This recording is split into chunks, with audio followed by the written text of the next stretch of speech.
चिपळूणमध्ये रस्त्यावर मगरीचं दर्शन, मगरीचा मुक्त संचार पाहून नागरिक भयभीत, व्हिडिओ तुफान व्हायरल।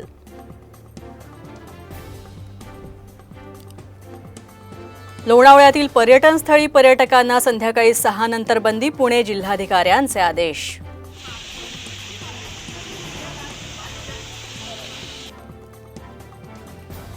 कोल्हापुरातील कळमवाडीमध्ये 2 तरुण बुडाले, दूधगंगा नदीत पावसाळी पर्यटनासाठी गेलेले तरुण बेपत्ता।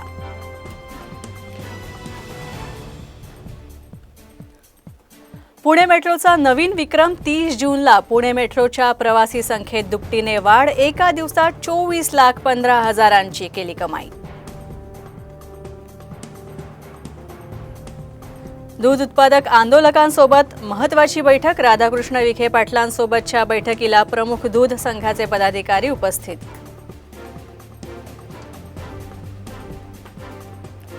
सोलापुरातील 6,000 रिक्षाचालकांचा मुख्यमंत्र्यांना पंढरपुरात घेराव घालण्याचा इशारा, फिटनेस सर्टिफिकेटवरून रिक्षाचालक आक्रमक।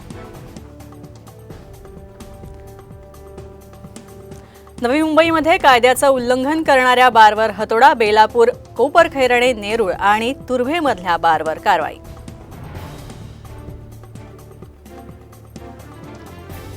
मुंबई आंतरराष्ट्रीय विमानतळावरून सोन्याची तस्करी सुरूच, मुंबई कस्टम विभागानं जप्त केलं 18.11 किलो सोनं, 9 प्रवासी अटकेत।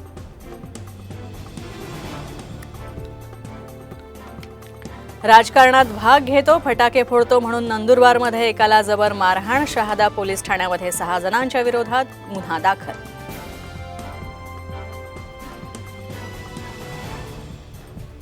अमरावती जिल्ह्यात पावसाची दडी, 65% शेतकऱ्यांच्या पेरण्या रखडल्या, बळीराजा पावसाच्या प्रतीक्षेत।